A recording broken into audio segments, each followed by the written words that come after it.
My name is Tenzin Sonam.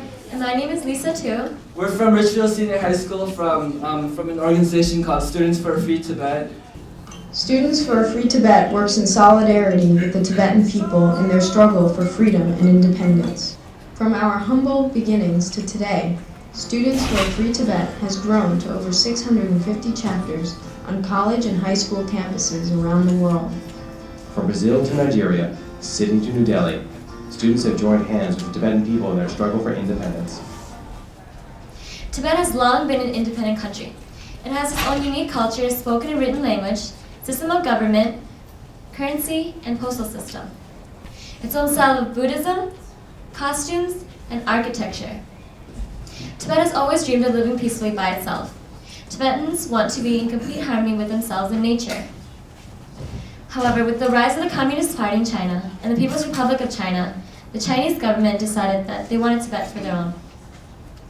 Being the highest plateau, Tibet could serve as a very strategic military location for the Chinese. And with China's growing numbers, more land is needed for population transfer. Among other reasons, Tibet is rich in resources, oils, minerals, and one of the most important necessities, water. So in 1949, the People's Liberation Army started coming to Tibet. They said that we're helping you out, we're building roads. They started building roads for Tibetans. They started building houses, and they basically said that we're helping you out. And then a few years later, in 1950s, they started taking land away from Tibetans. In 1959, the Tibetans, China illegally took over Tibet as a whole. This was during 1959, some of the uprisings that took place.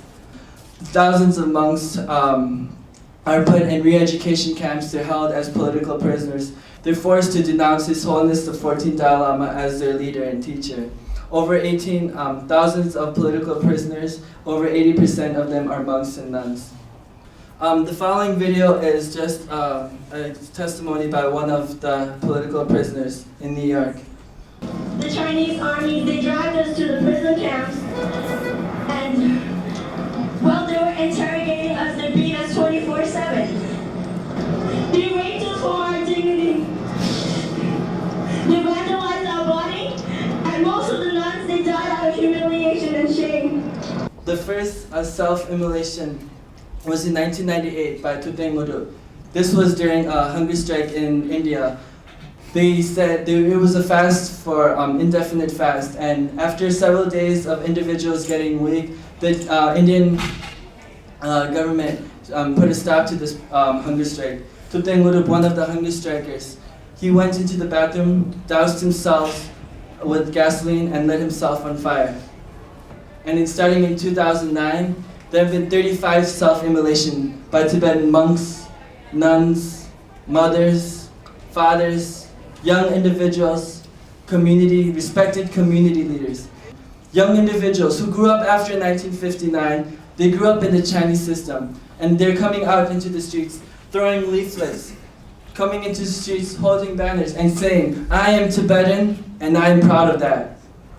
The Chinese government has been trying for 53 years to make the Tibetans inside Tibet Chinese. And after 53 years, Tibetan students are coming out into the streets and claiming themselves as Tibetan. I started my Students for a chapter at Richfield High School during my sophomore year, and now I serve as the regional coordinator where I work with the University of Minnesota, Hamlin, McAllister, and next year there will be a Students for Free Tibet chapter here. This is a picture during Tibet Lobby Day. Lisa and me, along with several other Tibetans from Minnesota, is with Betty McCollum. Also, during Tibet Lobby Day, there was several hundreds of Tibetans and Tibet supporters across the United States that came to Washington, D.C. and lobbied with their elected representatives, senators, representatives, and their staff members, highlighting the situation in Tibet and asking them to take action. If U.S. goes to China alone, the Chinese won't budge anything. But if world leaders come together, even the thought of having several world leaders come together and talk about Tibet will shake the Chinese government and increase and better the situation in Tibet drastically. There's nothing too small that you can do. It may not seem very revolutionary, but every small action counts. speaking about Tibet to your friend, educating yourself, talking about it with your family, coming, and then more importantly, going online, looking up about articles about Tibet, signing petitions, joining events where people are educating for Tibet, and then also by joining SFT next year.